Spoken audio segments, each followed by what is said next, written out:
ಶ್ರೀಪಾದ ಶ್ರೀವಲ್ಲಭ ಲೀಲಾ ವೈಭವ 13ನೇ ಅಧ್ಯಾಯ. ಶ್ರೀಪಾದ ಶ್ರೀವಲ್ಲಭ ಸ್ವಾಮಿನೇ ನಮಃ. ಸದ್ಗುರುವಿನ ಸಾನ್ನಿಧ್ಯವು ನಮಗೆ ಲಭಿಸುವುದು ದತ್ತನ ಅನುಗ್ರಹದಿಂದಲೇ ಎಂದು ತಿಳಿಯಬೇಕು. ಅವರಿಗೆ ಹತ್ತಿರವಾಗಿ ಅವರ ಬೋಧೆಗಳನ್ನು ಮನವರಿಕೆ ಮಾಡಿಕೊಳ್ಳುವ ಬುದ್ಧಿಯು ಇರುವಾಗ ಸಮಯವನ್ನು ಸದ್ವಿನಿಯೋಗಪಡಿಸಿಕೊಳ್ಳಬೇಕು. ಮಹಾನುಭಾವರ ಬಾಯಿಂದ ಯಾವಾಗ ಏನು ಹೊರಬೀಳುತ್ತದೆಯೋ ಅದನ್ನು ಗ್ರಹಿಸಿಕೊಳ್ಳುವುದಕ್ಕೆ ಎದುರು ನೋಡುತ್ತಿರಬೇಕೆಂದು ಹಿರಿಯರು ಹೇಳುತ್ತಾರೆ. ಸ್ವಾತಿ ಮಳೆಯಲ್ಲಿ ಕಪ್ಪೆ ಚಿಪ್ಪುಗಳು ಮಳೆಯ ಹನಿಗಳಿಗಾಗಿ ಎದುರು ನೋಡುತ್ತಿರುತ್ತವೆ. ನೆಲದ ಮೇಲೆ ಬಿದ್ದ ಹನಿಗಳು ಮಣ್ಣು ಪಾಲಾಗುತ್ತವೆ. ಕಪ್ಪೆ ಚಿಪ್ಪುಗಳಲ್ಲಿ ಬಿದ್ದ ಹನಿಗಳು ಮಾತ್ರ ಮುತ್ತುಗಳಾಗುತ್ತವೆ. ಬೇರೆ ಸಮಯದಲ್ಲಿ ಬಿದ್ದ ಹನಿಗಳು ಮುತ್ತುಗಳಾಗುವುದಿಲ್ಲ. ಸ್ವಾತಿ ಮಳೆಗೆ ಮಾತ್ರ ಆ ಅದೃಷ್ಟ. ಆದುದರಿಂದ ಈ ಮೂರು ಒಂದಾಗಬೇಕು. ಸ್ವಾತಿ ಮಳೆಯ ಅವಧಿ ಮಳೆಯಾಗಬೇಕು. ಬಿದ್ದ ಹನಿಗಳು ಕಪ್ಪೆ ಚಿಪ್ಪುಗಳಲ್ಲಿ ಬೀಳಬೇಕು. ಆಗಲೇ ಮುತ್ತಾಗಲು ಸಾಧ್ಯ. ಅದೇ ವಿಧವಾಗಿ ಗುರುಗಳು ಹೇಳುವ ಜ್ಞಾನ ಬೋಧೆಯನ್ನು ಸರಿಯಾದ ಸಮಯದಲ್ಲಿ ಕೇಳಬೇಕು. ಕೇಳುವವರು ಶ್ರದ್ಧೆಯಿಂದ ಕೇಳಬೇಕು. ಕೇಳಿದ್ದುದನ್ನು ಚೆನ್ನಾಗಿ ಅರಿತು ಫಲವನ್ನು ಹೊಂದಬೇಕು. ಆಗಲೇ ಜನ್ಮವು ಪಾವನವಾಗುವುದು. ಗುರುಗಳಿಂದ ಸೂಚಿಸಲ್ಪಟ್ಟ ವ್ರತಗಳು ಸದ್ಯ ಫಲವನ್ನು ಪ್ರಸಾದಿಸುತ್ತವೆ ಎಂದು ಶ್ರೀ ಶ್ರೀ ಶ್ರೀ ವಿಠಲ್ ಬಾಬಾಜಿಯವರ ಬೋಧೆಗಳ ಮೂಲಕ ನಮಗೆ ತಿಳಿಯುತ್ತವೆ. ಪ್ರದೋಷ ಪೂಜೆಯ ಫಲ. ಒಂದು ದಿನ ಬೆಳಿಗ್ಗೆ ಶ್ರೀ ಬಾಬಾಜಿಯವರು ಪ್ರಶಾಂತವಾಗಿ ಗಂಭೀರವಾಗಿ ಏನನ್ನೋ ಯೋಚಿಸುತ್ತಿರುವಂತೆ ಕುಳಿತುಕೊಂಡಿದ್ದರು. ನಾನು ಅವರಿಗೆ ನಮಸ್ಕರಿಸಿ ಮೌನವಾಗಿ ನಿಂತುಕೊಂಡಿರಲು ಅವರು ಪ್ರಶ್ನಾರ್ಥಕವಾಗಿ ನೋಡಿದರು. ಆಗ ನಾನು, ಸ್ವಾಮಿ ಶ್ರೀಪಾದ ಸ್ವಾಮಿಯವರ ಲೀಲಾ ವೈಭವವನ್ನು ತಿಳಿದುಕೊಳ್ಳುವ ಆಸೆಯಿಂದಿದ್ದೇನೆ. ದಯವಿಟ್ಟು ತಾವು ತಿಳಿಸಿದರೆ ಧನ್ಯಳಾಗುವೆನು ಎಂದು ಹೇಳಿದೆನು. ಶ್ರೀ ಬಾಬಾಜಿಯವರು ನನ್ನ ಕಡೆಗೆ ದಯೆಯಿಂದ ನೋಡುತ್ತಾ ನಗುತ್ತಾ ಹೀಗೆ ಪ್ರಾರಂಭಿಸಿದರು. ಶ್ರೀಪಾದ ಶ್ರೀವಲ್ಲಭನೇ, ದೇವದೇವನೇ, ಏನಪ್ಪಾ ನಿನ್ನ ಲೀಲೆ! ಈ ಮಾನವರನ್ನು ಉದ್ಧರಿಸುವ ಪ್ರಯತ್ನದಲ್ಲಿ ನೀನೆಷ್ಟು ನಿರ್ದಿಷ್ಟವಾಗಿ ಶ್ರಮಿಸುತ್ತಿರುವೆಯೋ ಊಹಿಸಲಸಾಧ್ಯವಾಗಿದೆ. ನಿನಗಿವೇ ನನ್ನ ಹೃತ್ಪೂರ್ವಕ ನಮನಗಳು ಎಂದು ಪ್ರಾರ್ಥಿಸಿ ಹೀಗೆ ಹೇಳಿದರು. ಶ್ರೀಪಾದ ಸ್ವಾಮಿಯವರು 700 ವರ್ಷಗಳ ಹಿಂದೆಯೇ ದೀನ ಜನೋದ್ಧಾರಕ್ಕಾಗಿ ತಮ್ಮ ಜೀವನವನ್ನು ಅರ್ಪಣೆ ಮಾಡಿದರು. ಅಂದಿನ ಪ್ರಜೆಗಳು ಪಂಡಿತರಾಗಿದ್ದರೂ ಅಮಾಯಕರು. ಹೆಚ್ಚಾಗಿ ಎಲ್ಲರೂ ಧರ್ಮ ಮಾರ್ಗದಲ್ಲಿಯೇ ನಡೆಯುತ್ತಿದ್ದವರು. ಆದುದರಿಂದ ಹಿರಿಯರು, ತಂದೆ ತಾಯಿಯರು ಗುರುಗಳ ಬಗ್ಗೆ ಗೌರವ ಭಾವದಿಂದ ಇರುತ್ತಾ ಅವರು ಹೇಳುವುದನ್ನು ಸರಿಯಾಗಿ ಆಚರಿಸುತ್ತಿದ್ದರು. ಉದಾಹರಣೆಗೆ, ಅಂಬಿಕಾ ಮಾತೆಯು ಸದ್ಗುರುವಿನ ಶಕ್ತಿ ಯುಕ್ತಿಗಳನ್ನು ಪ್ರತ್ಯಕ್ಷವಾಗಿ ಕಂಡಳು. ಅವರ ಅನುಗ್ರಹದಿಂದ ತನ್ನ ಸಮಸ್ಯೆಗಳನ್ನು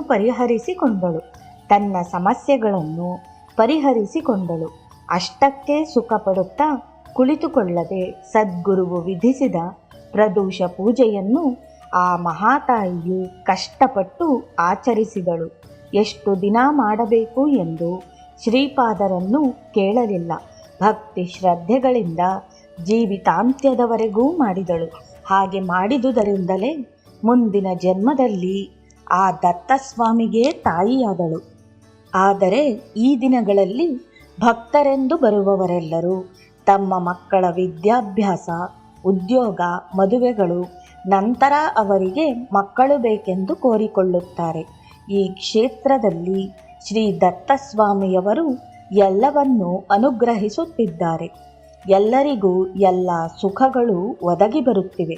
ನಿರಂತರವಾಗಿ ಶ್ರೀ ಗುರುಚರಿತ್ರೆಯ ಪಾರಾಯಣವನ್ನು ಮಾಡಿರಿ. ಮುಂದಿನ ಜನ್ಮದಲ್ಲಿ ನಿಮ್ಮ ಗರ್ಭದಲ್ಲಿ ಮಹಾತ್ಮರು ಹುಟ್ಟುವ ಅವಕಾಶವಿದೆ ಎಂದು ಹೇಳಿದರೆ ಮಾಡುತ್ತಾರೆಯೇ? ಈ ಜನ್ಮದಲ್ಲಿ ಕೋರಿಕೆಗಳು ಈಡೇರಿ ಸುಖ ಪಡುವುದಕ್ಕೆ ಮಾಡಿರೆಂದರೇನೇ ಮಾಡಿದೆವು, ಆದರೆ ಏನೂ ಪ್ರಯೋಜನವಾಗಲಿಲ್ಲ ಎನ್ನುತ್ತಾರೆ. ಕೆಲವರಿಗೆ ಇದರಿಂದ ತಮ್ಮ ಬಯಕೆಗಳು ಈಡೇರಿದರೆ ಆಯಿತು ಅಂತ ಆ ಪುಸ್ತಕವನ್ನು ಪಕ್ಕಕ್ಕೆ ಇಟ್ಟು ಬಿಡುತ್ತಾರೆ. ಮುಂಬರುವ ಕಾಲದಲ್ಲಿ ಈ ಸಮಾಜವನ್ನು ಉದ್ಧರಿಸಲು ಈ ಭೂಮಿಗೆ ಬರಬೇಕಾಗಿರುವ ಮಹಾತ್ಮರಿಗೆ ಜನ್ಮವನ್ನು ಕೊಡಲು ಯಾವ ತಾಯಿಯಾದರೂ ತಂದೆಯಾದರೂ ಸಿದ್ಧಪಡುತ್ತಿದ್ದಾರೆಯೇ ಎಂದರೆ ಎಲ್ಲಿಯೂ ಸ್ವಲ್ಪವೂ ಈ ಆಲೋಚನೆಯನ್ನು ದೃಷ್ಟಿಯಲ್ಲಿಟ್ಟುಕೊಂಡು ನಿತ್ಯವೂ ನಾನು ಈ ನಿಯಮವನ್ನು ತಪ್ಪದೇ ಪಾಲಿಸುತ್ತೇನೆ, ಈ ಪೂಜೆಯನ್ನು ಮಾಡುತ್ತೇನೆ ಅಥವಾ ಈ ಪಾರಾಯಣವನ್ನು ಮಾಡುತ್ತೇನೆ ಎನ್ನುವವರು ನನಗೊಬ್ಬರೂ ಕೂಡ ಕಾಣಿಸಲಿಲ್ಲ. ಪೂಜೆಗಳನ್ನು ಮಾಡಬೇಕೆಂದರೆ ಹಣದ ಖರ್ಚು. ಪಾರಾಯಣಕ್ಕೆ ನಿಮ್ಮ ಸಮಯವನ್ನು ಮಾತ್ರ ಖರ್ಚು ಮಾಡಿದರೆ ಸಾಕು. ಆದರೂ ಬಂಧುಗಳು, ಶುಭ ಕಾರ್ಯಗಳು, ಸಂಸಾರ ತಾಪತ್ರಯಗಳು ಇವೆಲ್ಲವನ್ನೂ ಹೇಳುತ್ತಾರೆ. ಬಂಧುಗಳ ಮನೆಗೆ ಹೋಗದಿದ್ದರೆ ಅವರು ಕೋಪಗೊಳ್ಳುತ್ತಾರೇನೋ ಎಂಬ ಭಯವಿದೆ. ಆದರೆ ಭಗವಂತನ ಆದೇಶಗಳನ್ನು, ಸದ್ಗುರುವಿನ ಬೋಧೆಗಳನ್ನು ಪಾಲಿಸದಿದ್ದರೆ ಯಾರೂ ಕೋಪಗೊಳ್ಳುವುದಿಲ್ಲವೆಂದಲ್ಲವೇ ಅವರ ಅಭಿಪ್ರಾಯ? ಇಲ್ಲ, ಭಗವಂತನು ಸದ್ಗುರುವು ಪ್ರೇಮಮೂರ್ತಿಗಳು. ಆದುದರಿಂದ ಎಲ್ಲವನ್ನೂ ಕ್ಷಮಿಸುತ್ತಾರೆ. ಅದೂ ಅಲ್ಲದೆ ಈ ದಿವಸ ಸುಖವಾಗಿ ಕಳೆದರೆ ಸಾಕು. ನಾಳೆ ಏನಾದರೂ ಕಷ್ಟಗಳು ಬಂದರೆ ನೋಡೋಣ, ಕರೆದರೆ ಬರುವ ದೇವರಿದ್ದಾನಲ್ಲವೇ, ಆತನನ್ನು ನಮಗೆ ಬೇಕಾದಾಗಲೇ ಕರೆಯೋಣ ಎಂದುಕೊಳ್ಳುತ್ತಿದ್ದಾರೆ. ಇದೆಲ್ಲವನ್ನೂ ನೋಡುತ್ತಿದ್ದರೆ ಈ ಪ್ರಪಂಚವು ಹೇಗೆ ಉದ್ಧರಿಸಲ್ಪಡುತ್ತದೆ ಎಂಬ ಆವೇದನೆಯುಂಟಾಗುತ್ತದೆ. ಅದಕ್ಕಾಗಿಯೇ ಇಂದಿನ ಮಹಾನುಭಾವರಾದ ಗುರುಗಳಿಗೂ ಅವರ ಆದೇಶವನ್ನು ನಿಯಮದಂತೆ ಆಚರಿಸಿದ ತಾಯಿಗಳಿಗೂ ತಂದೆಗಳಿಗೂ ಸಹಸ್ರ ನಮಸ್ಕಾರಗಳನ್ನು ನಾವು ಮಾಡಬೇಕು ಎನ್ನುತ್ತಾ ಶ್ರೀ ಬಾಬಾಜಿಯವರು ಶ್ರೀಪಾದ ಶ್ರೀ ವಲ್ಲಭ ಮಹಾರಾಜ್ ಕಿ ಜೈ ಎಂದು ಜಯಘೋಷವನ್ನು ಮಾಡಲು ಎಲ್ಲರೂ ಜೈ ಎಂದು ಶ್ರುತಿಗೂಡಿಸಿದೆವು. ನಂತರ ಈ ವೃತ್ತಾಂತವನ್ನು ಹೀಗೆ ಪ್ರಾರಂಭಿಸಿದರು. ಅಂಬಿಕಾ ಮಾತೆಯ ಶಿವಪೂಜೆ. ಒಂದು ದಿನ ಶ್ರೀಪಾದ ಸ್ವಾಮಿಯವರು ಸ್ನಾನಾದಿ ಅನುಷ್ಠಾನಗಳನ್ನು ಮುಗಿಸಿಕೊಳ್ಳುವ ಸಮಯಕ್ಕೆ ಅಂಬಿಕೆಯು ಆಂಜನೇಯ ಶರ್ಮನೂ ಬಂದು ಕೈಗಳನ್ನು ಜೋಡಿಸಿ, ಹೇ ದೀನ ಬಂಧುವೆ ಸ್ವಾಮಿ, ನಿಮ್ಮ ಅನುಗ್ರಹವನ್ನು ಏನೆಂದು ಹೊಗಳಲಿ? ನಮಗೆ ಜೀವನವನ್ನು ಪ್ರಸಾದಿಸಿದ ತ್ರಿಮೂರ್ತಿ ಸ್ವರೂಪರು. ನಮ್ಮನ್ನು ಪಂಚದೇವ್ ಪಹಾಡ್ನಲ್ಲಿಯೇ ಇರಬೇಕೆಂದು ಗ್ರಾಮಸ್ಥರು ಕೋರಲಾಗಿ ವಾಸಿಸಬೇಕೆಂದು ನಿಶ್ಚಯಿಸಿಕೊಂಡೆವು. ತಾವು ನನಗೆ ಆದೇಶಿಸಿದ ಶಿವಪೂಜಾ ವ್ರತವನ್ನು ಎಲ್ಲಿ ಮಾಡಬೇಕು? ಮನೆಯಲ್ಲಿಯೋ ಅಥವಾ ನದಿ ತೀರದಲ್ಲೋ? ಜೀವನಕ್ಕೆ ಬೇಕಾಗಿರುವ ಸಾಮಗ್ರಿಗಳನ್ನು ಗ್ರಾಮಸ್ಥರು ಒದಗಿಸಲು ನಿಶ್ಚಯಿಸಿದ್ದಾರೆ. ನಿಮ್ಮ ಮಹಿಮೆಗಳಿಗೆ ಎಲ್ಲೆಯೇ ಇಲ್ಲ. ನಿಮ್ಮ ಲೀಲೆಗಳು ಅಮೋಘವಾದವುಗಳು ಸ್ವಾಮಿ ಎನ್ನುತ್ತಾ ಪ್ರಾರ್ಥಿಸಿದರು. ಆಗ ಶ್ರೀಪಾದ ಸ್ವಾಮಿಯವರು ಮುಗುಳ್ನಗೆಯಿಂದ, ಅದಾ ನಿಮ್ಮ ಸಂದೇಹ? ಇಲ್ಲಿಯೇ ಶಿವನಿರಲು ಎಲ್ಲಿಯೋ ಏಕೆ ಎನ್ನುತ್ತಾ ತಮ್ಮ ಸಂಕಲ್ಪ ಶಕ್ತಿಯಿಂದ ಆ ಬಂಡೆಯ ಮೇಲೆ ತಮ್ಮ ಅಂಗೈಯನ್ನು ಗುಂಡಗೆ ತಿರುಗಿಸಿದರು. ಅವರ ಕೈ ಕೆಳಗೆ ಶಿವಲಿಂಗವು ಸಿದ್ಧವಾಯಿತು. ಹಾಗೆ ಅಂದು ಶ್ರೀಪಾದರು ತಮ್ಮ ಕೈಯಿಂದ ಸ್ಪರ್ಶಿಸಿದ ಶಿವಲಿಂಗವು ಅಂಬಿಕಾ ಮಾತೆಯಿಂದ ಪೂಜಿಸಲ್ಪಟ್ಟಿತು. ಆ ಶಿವಲಿಂಗವೇ ಇಂದೂ ಕೂಡ ನದಿ ತೀರದಲ್ಲಿ ಸಹಜ ಗಣಪತಿ ಭಾಸ್ಕರ ಬಂಡೆ ಇರುವ ಪ್ರದೇಶದಲ್ಲಿ ದರ್ಶನೀಯವಾಗಿದೆ. ಭಕ್ತರಿಗೆ ಇಷ್ಟಾರ್ಥಗಳನ್ನು, ಯೋಗಿಗಳಿಗೆ ಯೋಗ ವಿಭೂತಿಯನ್ನು ಪ್ರಸಾದಿಸುತ್ತಾ ಶಾಶ್ವತವಾಗಿ ನಿಂತಿರುವ ನಿದರ್ಶನವಿದು. ಇವೆಲ್ಲವೂ ಸೇರಿರುವ ಪ್ರದೇಶವೇ ಶ್ರೀಪಾದ ಶ್ರೀ ವಲ್ಲಭಾಪುರ ಎಂದು ಪ್ರಸಿದ್ಧಿ ಹೊಂದಿದೆ. ಈ ಅದ್ಭುತ ದೃಶ್ಯವು ಆ ತಾಯಿ ಮಗನನ್ನು, ಅಗಸನನ್ನು ಮಂತ್ರಮುಗ್ಧರನ್ನಾಗಿ ಮಾಡಿತು. ಮಾತಾಪುತ್ರರು ಸಾಷ್ಟಾಂಗ ನಮಸ್ಕಾರಗಳನ್ನು ಮಾಡಿದರು.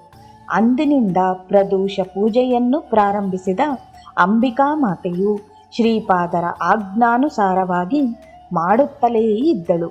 ಆಂಜನೇಯ ಶರ್ಮನು ಮನೆಯಲ್ಲಿ ಇದ್ದ ದಿವಸ ತನ್ನ ತಾಯಿಯು ಪೂಜೆಯನ್ನು ಮಾಡುವಾಗ ಪೂಜೆಯಲ್ಲಿ ಪಾಲ್ಗೊಂಡು ಮಂತ್ರಗಳನ್ನು ಪಠಿಸುತ್ತಿದ್ದನು. ಅವನಿಲ್ಲದಿರುವಾಗ ಆ ತಾಯಿಯೇ ತನಗೆ ಬಂದ ಮಂತ್ರಗಳನ್ನು ಹೇಳಿಕೊಂಡು ಪೂಜಿಸುತ್ತಿದ್ದಳು. ಆಂಜನೇಯ ಶರ್ಮನು ಪಂಡಿತನಾದ ಮೇಲೆ ಕೃಷ್ಣಾ ನದಿಯ ತೀರದಲ್ಲಿಯೇ ತನ್ನ ತಂದೆಗೆ ಅಬ್ದಿಕಗಳನ್ನು ಮಾಡುತ್ತಿದ್ದನು. ಆಂಜನೇಯ ಶರ್ಮನ ಉನ್ನತಿ ಅಂದರೆ ಶ್ರೀಪಾದ ಸ್ವಾಮಿಯವರ ಅನುಗ್ರಹವನ್ನು ಹೊಂದಿ ಸಕಲ ವಿದ್ಯೆಗಳಲ್ಲಿ ನಿಷ್ಣಾತನಾಗಿ ಪಂಡಿತ ಸಭೆಗಳಲ್ಲಿ ಪಾಲ್ಗೊಳ್ಳುತ್ತಿದ್ದನು. ಘನವಾಗಿ ಸನ್ಮಾನಿಸಲ್ಪಡುತ್ತಿದ್ದನು. ಈ ವಿಷಯವು ಸುತ್ತಮುತ್ತ ಗ್ರಾಮಗಳಿಗೇ ಅಲ್ಲದೆ ದೂರ ಪ್ರದೇಶಗಳಿಗೂ ತಿಳಿದಿದೆ. ಈ ವಿಧವಾಗಿ ಅನುಗ್ರಹಿಸಬಲ್ಲ ಸಮರ್ಥನಾದ ದಿವ್ಯ ಪುರುಷನಿಲ್ಲಿರುವನೆಂದು ಪ್ರಚಾರವಾಗಿದೆ ಎಂದು ಶ್ರೀ ಬಾಬಾಜಿಯವರು ಹೇಳುತ್ತಿರಲು, ನಾನು ಮಧ್ಯದಲ್ಲಿ ಸ್ವಾಮಿ, ನಿನ್ನೆ ಆಂಜನೇಯ ಶರ್ಮನ ಪೂರ್ವಜನ್ಮ ವೃತ್ತಾಂತವನ್ನು ಹೇಳುವೆನೆಂದಿರಿ, ದಯವಿಟ್ಟು ಹೇಳಿ ಎಂದು ಪ್ರಾರ್ಥಿಸಿದೆನು. ಓಹೋ, ಅದಾ, ಹೇಳುತ್ತೇನೆ ಎಂದು ಶ್ರೀ ಸ್ವಾಮೀಜಿಯವರು ಮತ್ತೆ ಹೇಳಲು ಉಪಕ್ರಮಿಸಿದರು. ಮಹಾರಾಷ್ಟ್ರದಲ್ಲಿ ಆಳಂದಿ ಎಂಬ ಪಟ್ಟಣವಿದೆ. ಅಲ್ಲಿ ವೇದಾಂಗಗಳನ್ನು ತಿಳಿದ ಪಂಡಿತರ ಬ್ರಾಹ್ಮಣ ಪರಿಷತ್ತು ಇರುತ್ತಿತ್ತು. ನೆರೆಹೊರೆಯ ಹಳ್ಳಿಗಳ ವಿದ್ಯಾರ್ಥಿಗಳು ಆ ಪಟ್ಟಣದಲ್ಲಿಯೇ ಇರುತ್ತಾ ವೇದ ವಿದ್ಯಾಭ್ಯಾಸಗಳನ್ನು ಮಾಡುತ್ತಿದ್ದರು. ಆದುದರಿಂದ ಬ್ರಾಹ್ಮಣ ಸಂಘವು ತುಂಬ ಬಲವಾಗಿತ್ತು.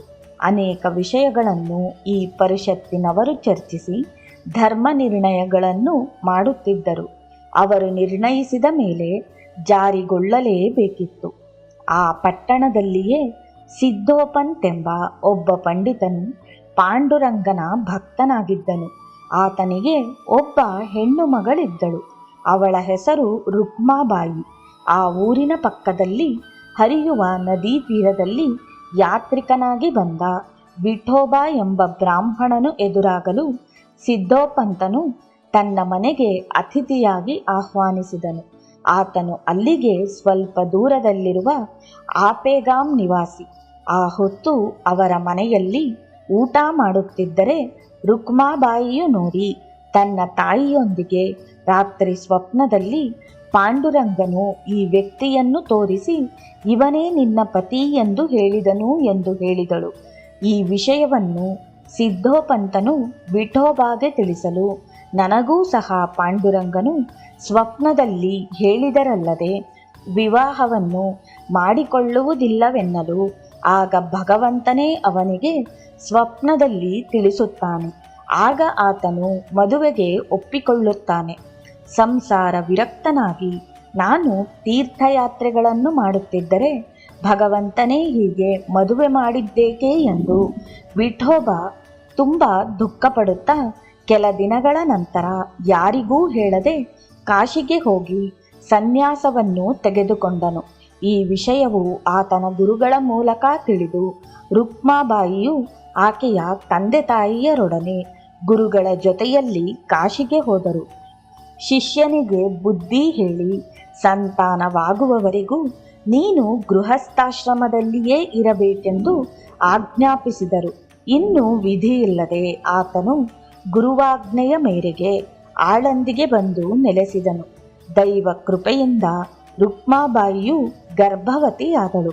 ಆದರೆ ಬ್ರಾಹ್ಮಣ ಸಂಘದವರೆಲ್ಲರೂ ಇದು ಅಕ್ರಮವಾದ ಪದ್ಧತಿ, ಶಾಸ್ತ್ರ ವಿರುದ್ಧವಾದ ಸಂತಾನವು ಗೃಹಸ್ಥನು ಸನ್ಯಾಸಿಯಾದ ಮೇಲೆ ಪುನಃ ಗೃಹಸ್ಥಾಶ್ರಮಕ್ಕೆ ಬಂದರೆ ಭ್ರಷ್ಟನಾದಂತೆಯೇ, ಆದುದರಿಂದ ಬ್ರಾಹ್ಮಣ ಸಂಘದಿಂದ ಬಹಿಷ್ಕರಿಸಬೇಕು ಎಂದು ಪ್ರತಿಪಾದಿಸಿದರು.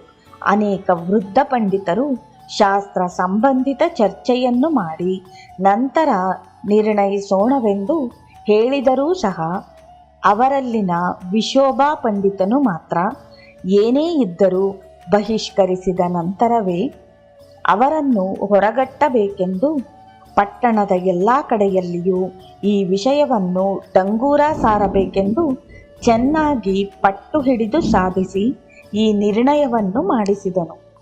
ತನ್ನ ಪಾಂಡಿತ್ಯವೆಲ್ಲವನ್ನು ಮೂರ್ಖವಾದಗಳಿಗೆ ಉಪಯೋಗಿಸಿ ಸಾಟಿ ಬ್ರಾಹ್ಮಣನನ್ನು ಅವಮಾನಿಸುವುದರೊಂದಿಗೆ ಎಷ್ಟೋ ತೃಪ್ತಿಪಡುತ್ತಾನೆ ವಿಶೋಭ. ರುಕ್ಮಾಬಾಯಿಯ ತಂದೆಯಾದ ಸಿದ್ಧೋಪಂತನನ್ನು ಕಂಡಾಗಲೆಲ್ಲ ದೂಷಿಸುತ್ತಾನೆ. ವಿಠೋಬನನ್ನಾದರೆ ಇನ್ನೂ ದೂಷಿಸುತ್ತಾನೆ. ಆತನು ನದಿ ತೀರದಲ್ಲಿ ದೂರವಾಗಿರುತ್ತಾ ಸಂಘದವರು ವಿಧಿಸಿರುವ ಶಿಕ್ಷೆಯನ್ನು ದೈವ ಲೀಲೆಯೆಂದು ಭಾವಿಸಿ ಅನುಭವಿಸುತ್ತಾ ಬದುಕುತ್ತಿದ್ದರೆ ಕ್ರಮವಾಗಿ 3 ಜನ ಗಂಡು ಮಕ್ಕಳು 1 ಹೆಣ್ಣು ಮಗುವು ಹುಟ್ಟುತ್ತಾರೆ. ವಿಠೋಬಾನು ಒಬ್ಬ ವೈರಾಗ್ಯ ಪುರುಷನಾದುದರಿಂದ ದೊಡ್ಡವನಿಗೆ ನಿವೃತ್ತಿ ದೇವನೆಂದು, ಎರಡನೆಯವನಿಗೆ ಜ್ಞಾನದೇವನೆಂದು, ಮೂರನೆಯವನಿಗೆ ಸೋಪಾನ ದೇವನೆಂದು, ಮಗಳಿಗೆ ಮುಕ್ತಾಬಾಯಿ ಎಂದು ನಾಮಕರಣವನ್ನು ಮಾಡಿದನು. ದೊಡ್ಡವನಿಗೆ 7 ವರ್ಷಗಳಾದಾಗ ವಿಠೋಬಾನು ಬ್ರಾಹ್ಮಣ ಸಂಘದವರನ್ನಾಶ್ರಯಿಸಿ ತನ್ನ ಗಂಡು ಮಕ್ಕಳಿಗೆ ಉಪನಯನವನ್ನು ನಿರ್ವಹಿಸಿ ಬ್ರಾಹ್ಮಣ ಸಂಘದಲ್ಲಿ ಸೇರಿಸಿಕೊಂಡು ವೇದ ವಿದ್ಯೆಯನ್ನು ಕಲಿಯಲು ಅವಕಾಶವನ್ನು ಕೊಡಿರೆಂದು ಪ್ರಾರ್ಥಿಸಿದನು. ಸಂಘದಲ್ಲಿರುವ ಹಿರಿಯರು ಆಲೋಚಿಸಿಕೊಂಡು ಪೈಠಣ್ದಲ್ಲಿರುವ ಅಧಿಕಾರ ಪರಿಷತ್ತನ್ನು ಸಂಪರ್ಕಿಸಿ ನಿರ್ಣಯವನ್ನು ಮಾಡೋಣವೆಂದು ಹೇಳುತ್ತಿರಲು ವಿಶೋಬಾನು ಮಾತ್ರ ಉರಿದು ಬೀಳುತ್ತಾನೆ. ಭ್ರಷ್ಟನಿಗೆ ಹುಟ್ಟಿರುವ ಮಕ್ಕಳು ಭ್ರಷ್ಟರೇ. ಸಂಘದಿಂದ ಬಹಿಷ್ಕರಿಸಿದ ಮೇಲೆ ಹುಟ್ಟಿದ ಮಕ್ಕಳಿಗೆ ಉಪನಯನವನ್ನು ಮಾಡಲು ಅನುಮತಿಯನ್ನು ಕೊಡಬಾರದು. ಅವರು ಅಬ್ರಾಹ್ಮಣರಂತೆಯೇ ಇರಬೇಕು ಎಂದು ನಾನಾ ದುರ್ಭಾಷೆಗಳನ್ನಾಡಿ ವಿಠೋಬಾನನ್ನು ಹೀಯಾಳಿಸುತ್ತಾನೆ. ವಿಠೋಬಾನು ಏನೂ ಮಾಡಲಾಗದೆ ಮನಃಶಾಂತಿಗಾಗಿ ಕುಟುಂಬ ಸಮೇತನಾಗಿ ತೀರ್ಥಯಾತ್ರೆಗಾಗಿ ತ್ರಯಂಬಕೇಶ್ವರಕ್ಕೆ ಹೋಗಿ ಗೋದಾವರಿ ನದಿಯಲ್ಲಿ ಸ್ನಾನವನ್ನು ಮಾಡಿ ತ್ರಯಂಬಕೇಶ್ವರನನ್ನು ದರ್ಶಿಸಿಕೊಂಡು ಹಿಂತಿರುಗಿ ಬರುವಾಗ ಪ್ರಯಾಣದಲ್ಲಿ ಹುಲಿಯ ಘರ್ಜನೆಯಿಂದ ಭಯಪಟ್ಟ ಹಿರಿಯ ಮಗನು ಕಾಣಿಸಲಿಲ್ಲವೆಂದು 3 ಮಕ್ಕಳೊಂದಿಗೆ ತಿರುಗಿ ಬಂದನು. ದೈವ ಸಂಕಲ್ಪದಿಂದ ನಿವೃತ್ತಿ ದೇವನಿಗೆ ಅಲ್ಲಿನ ಒಂದು ಗುಹೆಯಲ್ಲಿ ಗಹನೀನಾಥ ಮಹಾರಾಜರ ದರ್ಶನ, ಸ್ಪರ್ಶನ, ಉಪದೇಶಗಳೆಲ್ಲವೂ ಲಭಿಸಿತು. ಆ ಗುರುವು ಶಕ್ತಿಪಾತವನ್ನು ಮಾಡಿ ಯೋಗ ವಿದ್ಯೆಯನ್ನು ಅವನಲ್ಲಿ ಬೆಳಗಿಸಿದರು. ನಿವೃತ್ತಿ ದೇವನು 1 ತಿಂಗಳ ನಂತರ ಮನೆಗೆ ಬಂದು ತನ್ನ ತಂದೆಗೆ ಎಲ್ಲವನ್ನೂ ಹೇಳಿದನು. ನಾಥ ಸಂಪ್ರದಾಯದ ಗುರುಗಳನ್ನು ಆಶ್ರಯಿಸಿರುವುದರಿಂದ ನಿವೃತ್ತಿನಾಥ ಎಂದು ಪ್ರಖ್ಯಾತಿಗೊಂಡನು. ಕುತ್ಸಿತನಾದ ವಿಶೋಭಾ ಪಂಡಿತನು ವಿಠೋಬನಾಗಲಿ ಅವನ ಮಕ್ಕಳಾಗಲಿ ಯಾರು ಕಣ್ಣಿಗೆ ಬಿದ್ದರೂ ದೂಷಿಸುತ್ತಿದ್ದರೆ ವಿಠೋಬಾನು ತಾಳ್ಮೆಯಿಂದ ಸಹಿಸಿಕೊಂಡು ಸುಮ್ಮನಿದ್ದರು. ವಿಶೋಭಾನು ಮಾತ್ರ ಇಂತಹ ಜೀವನವೇಕೆ, ಈ ಅವಮಾನಗಳನ್ನು ಸಹಿಸುವುದಕ್ಕಿಂತಲೂ ಮರಣಿಸಬಾರದೆ, ನದಿಯಲ್ಲಿ ಬೀಳಬಾರದೆ ಎಂದು ಚುಚ್ಚು ಮಾತುಗಳಿಂದ ನೋಯಿಸುತ್ತಿದ್ದನು. ಇಂತಹ ಮಾತುಗಳನ್ನು ಕೇಳಿ ಕೇಳಿ ವಿಠೋಬ ರುಕ್ಮಾಬಾಯಿ ದಂಪತಿಗಳು 1 ದಿನ ರಾತ್ರಿ ನದಿಯಲ್ಲಿ ಬಿದ್ದು ಸಾಯಬೇಕೆಂದು ನಿರ್ಣಯಿಸಿಕೊಂಡರು. ಗುರುಕೃಪೆಯಿಂದ ನಿವೃತ್ತಿನಾಥನಿಗೆ ವಿಷಯವು ತಿಳಿಯಿತು. ನಡೆಯಬೇಕಾಗಿರುವುದು ನಡೆಯದೇ ಇರುವುದಿಲ್ಲ. ನಿಮ್ಮ ನಿರ್ಣಯದಂತೆ ನೀವು ನಡೆಯಿರಿ ಎಂದು ತಂದೆ ತಾಯಿಗಳಿಗೆ ಹೇಳಿದನು. ಅವರು ಹಾಗೆಯೇ ನದಿಯಲ್ಲಿ ಬಿದ್ದು ಮುಳುಗಿ ಹೋದರು. ನಂತರ ಸಿದ್ಧೋಪಂತನು ತನ್ನ ಮೊಮ್ಮಕ್ಕಳಿಗೆ ತಾನೇ ದಿಕ್ಕೆಂದುಕೊಂಡು ಬ್ರಾಹ್ಮಣ ಸಂಘದವರನ್ನು ಕೋರಲು ಪೈಠಾಣ್ ಅಧಿಕಾರ ಪರಿಷತ್ತಿನಿಂದ ಅನುಮತಿ ಪತ್ರವನ್ನು ತಂದುಕೊಳ್ಳಬೇಕೆಂದರು. ಈ 4 ಮಕ್ಕಳು ಪೈಠಾಣ್ ಅಧಿಕಾರ ಪರಿಷತ್ತನ್ನು ಸಂಪರ್ಕಿಸಿದರು. ಅವರ ಮುಂದೆ ಜ್ಞಾನದೇವನು ಎಮ್ಮೆಯಿಂದ ವೇದವನ್ನು ಪಠಿಸಿದನು. ಅಧಿಕಾರಿಯ ಮನೆಯಲ್ಲಿ ಪಿತೃದೇವತೆಗಳನ್ನು ಆಹ್ವಾನಿಸಿ ಪಿತೃ ಕಾರ್ಯವನ್ನು ನೆರವೇರಿಸಿದನು. ಇವೆಲ್ಲವನ್ನೂ ನೋಡಿ ಅವರು ಇವರನ್ನು ಬ್ರಾಹ್ಮಣ ಸಂಘದಲ್ಲಿ ಸೇರಿಸಿಕೊಳ್ಳಲು ಅನುಮತಿಸುತ್ತಿದ್ದೇವೆಂದು ಪತ್ರವನ್ನು ಕೊಟ್ಟರು. ಅದನ್ನು ತಂದು ಆ ಮಕ್ಕಳು ಆಳಂದಿ ಸಂಘದವರಿಗೆ ಕೊಟ್ಟರು. ಅವರು ಕುಲದೊಳಗೆ ಸೇರಿಕೊಂಡರು. ಆದರೂ ಈ ಮಕ್ಕಳನ್ನು ವಿಶೋಭಾನು ವಿರೋಧಿಸುತ್ತಾ ಹೀಯಾಳಿಸುತ್ತಿದ್ದನು. ತಮ್ಮಂದಿರನ್ನು ಜಾಗ್ರತೆಯಾಗಿರುವಂತೆ ಎಚ್ಚರಿಸುತ್ತಾ ಆತನನ್ನೇನೂ ಅನ್ನದಂತೆ ನಿವೃತ್ತಿ ದೇವನು ನೋಡಿಕೊಳ್ಳುತ್ತಿದ್ದನು. ಮಕ್ಕಳು ದೊಡ್ಡವರಾದರೂ ಸಹ ಅವರನ್ನು ವಿಶೋಭಾನು ಭ್ರಷ್ಟ ಸಂತಾನವೆಂದೇ ಕರೆಯುತ್ತಿದ್ದನು. ಅವರಿಗೆ ಯಾರೂ ಕಲಿಸದೆಯೇ ವೇದ ಪಂಡಿತರಾಗಿದ್ದರು. ಆದುದರಿಂದ ಗುರುಕುಲದಲ್ಲಿ ಕಲಿತಿಲ್ಲದ ಕಾರಣ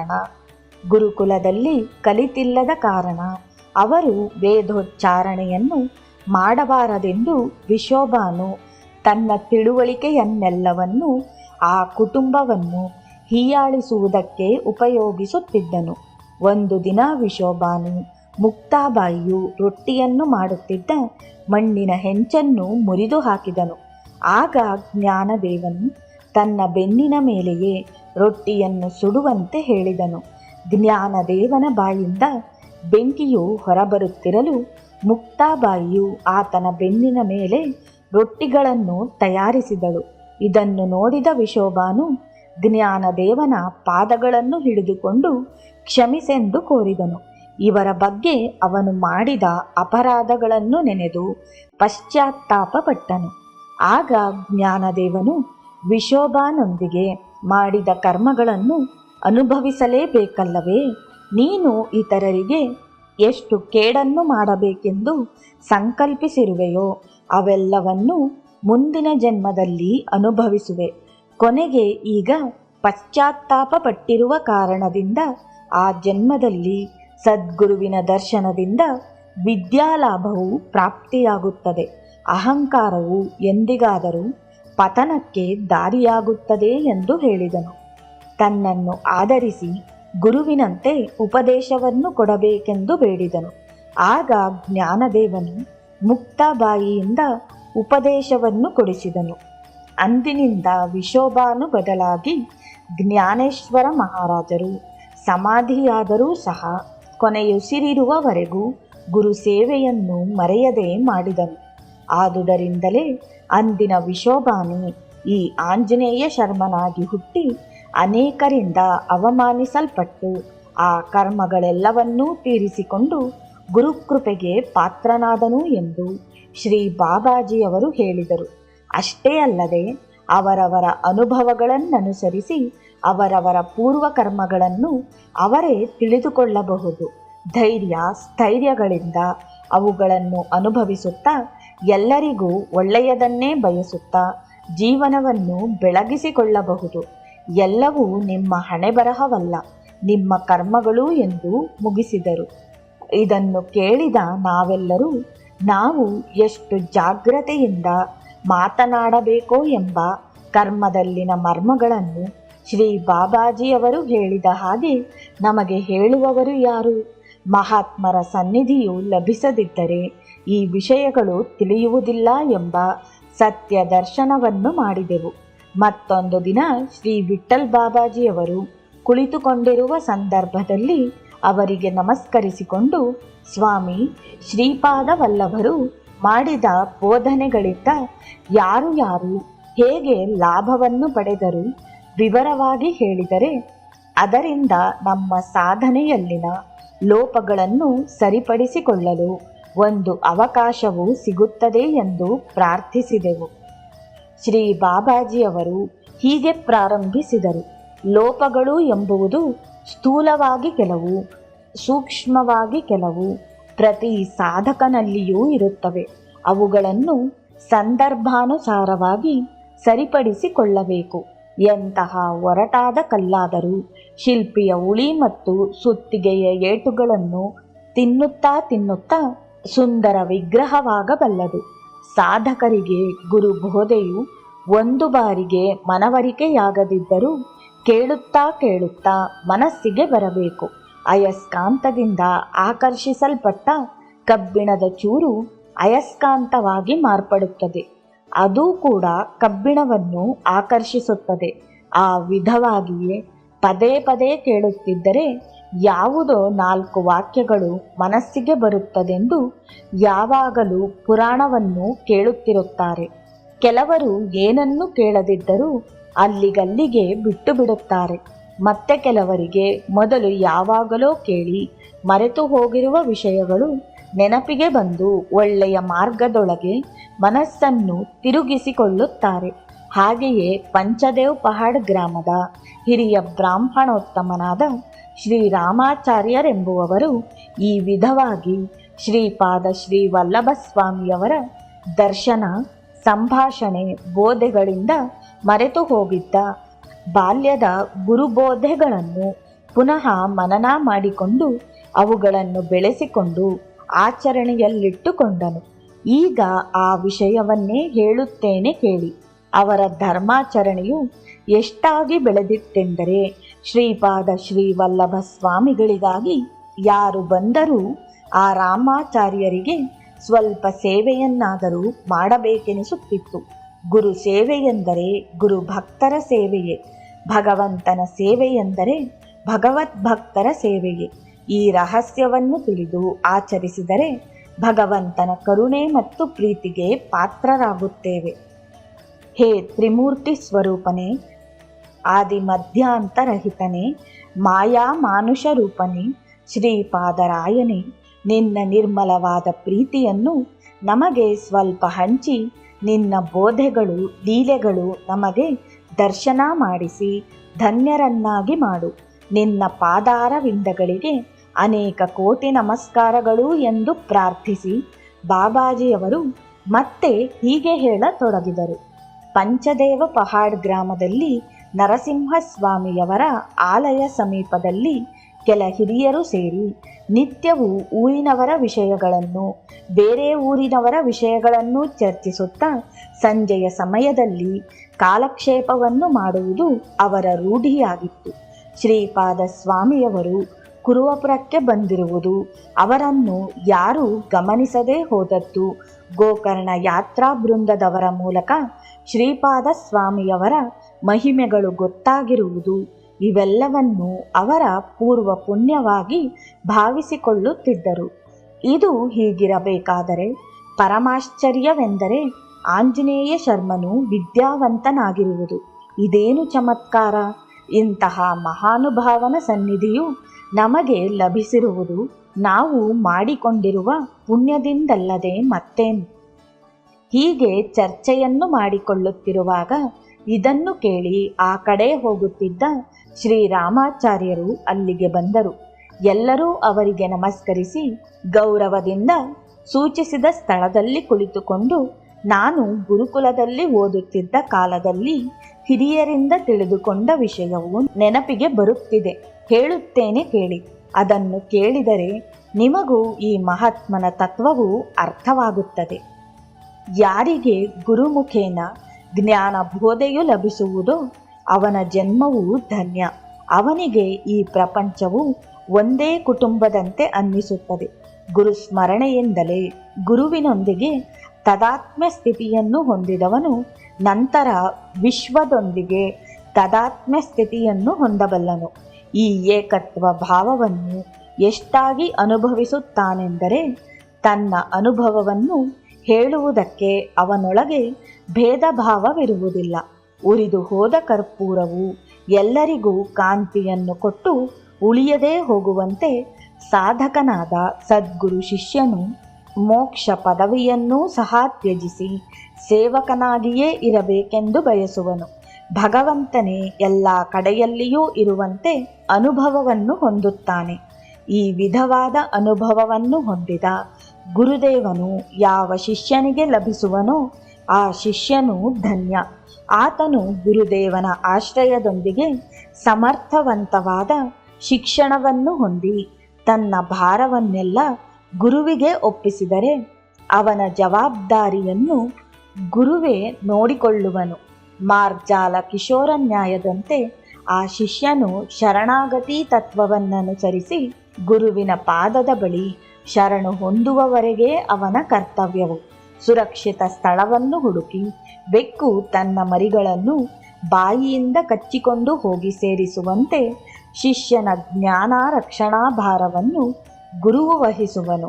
ಆ ಸದ್ಗುರುವಿನ ಸನ್ನಿಧಾನದಲ್ಲಿ ಎಂತಹ ಸಂಶಯಗಳಾಗಲಿ, ನೀಚ ಭಾವಗಳಾಗಲಿ, ಕಲ್ಮಶ ಭಾವಗಳಾಗಲಿ ಹುಟ್ಟುವ ಅವಕಾಶವಿಲ್ಲ.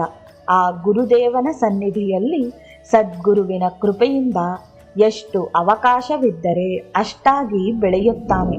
ಸದ್ಗುರುವಿನ ಸಂಕಲ್ಪವು ಸಾಮರ್ಥ್ಯವು ಮಾತುಗಳಿಗೆ ಅತೀತವಾದುದು, ವರ್ಣಿಸಲಸದಳು. ಆ ಸಾಮರ್ಥ್ಯವೇ ತುಚ್ಛ ಸಂಸಾರ ಬಂಧಗಳನ್ನು ಬಿಡಿಸಿ ಶಿಷ್ಯನನ್ನು ಪರಮಪದ ಸಾಮ್ರಾಜ್ಯದೊಡೆಯನನ್ನಾಗಿ ಮಾಡಬಲ್ಲದು. ಗುರುವು ತೋರಿಸುವ ಪ್ರೇಮ ಮಾರ್ಗದಲ್ಲಿ ನಡೆಯುವುದೊಂದೇ ಶಿಷ್ಯನ ಕರ್ತವ್ಯ. ಆಚರಣೆ ಮತ್ತು ಸಾಧನೆಗಳನ್ನು ಸರಿಯಾಗಿ ಮಾಡಿದ ಶಿಷ್ಯನು ಎಷ್ಟೋ ಭಾಗ್ಯಶಾಲಿ.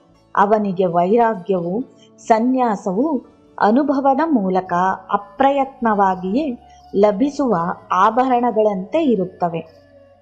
ಅನುಭವಜ್ಞನಾದ ಸದ್ಗುರುವನ್ನು ಸೇರಿದ ಶಿಷ್ಯನ ಜೀವನವು ಎಲ್ಲ ಹಂತಗಳಲ್ಲೂ ಚರಿತಾರ್ಥವಾಗುತ್ತದೆ. ಅವನ ಆಧ್ಯಾತ್ಮಿಕ ಸ್ಥಿತಿಯು ಆಗಿಂದಾಗ್ಗೆ ಸರಿಪಡಿಸಲ್ಪಡುತ್ತದೆ. ಅಂತಹ ಗುರುದೇವನು ಶಿಷ್ಯನ ಪಾಲಿಗೆ ಕಾಮಧೇನುವೇ ಎಂದು ಶಾಸ್ತ್ರಗಳು ಹೇಳುತ್ತಿವೆ. ಪ್ರಥಮ ಹಂತದಲ್ಲಿ ಶಿಷ್ಯನಿಗೆ ಸುಖ, ಸಂತೋಷ, ಪ್ರೀತಿ, ಅಭಯಗಳನ್ನು ಪ್ರಸಾದಿಸುತ್ತಾರೆ. ನಂತರ ಅವನೊಳಗೆ ವೈರಾಗ್ಯವನ್ನು ಬೆಳೆಸಿ ವಾಸನೆಗಳೊಂದಿಗೆ ಸಿಕ್ಕಿಕೊಂಡಿರುವ ಮನಸ್ಸಿನಲ್ಲಿರುವ ಗಂಟುಗಳನ್ನು ಬಿಡಿಸಿ ಯಥಾರ್ಥ ದರ್ಶನವನ್ನು ಮಾಡಿಸುವವರೆಗೂ ಬೋಧೆಗಳನ್ನು ಮಾಡುತ್ತಿರುತ್ತಾರೆ.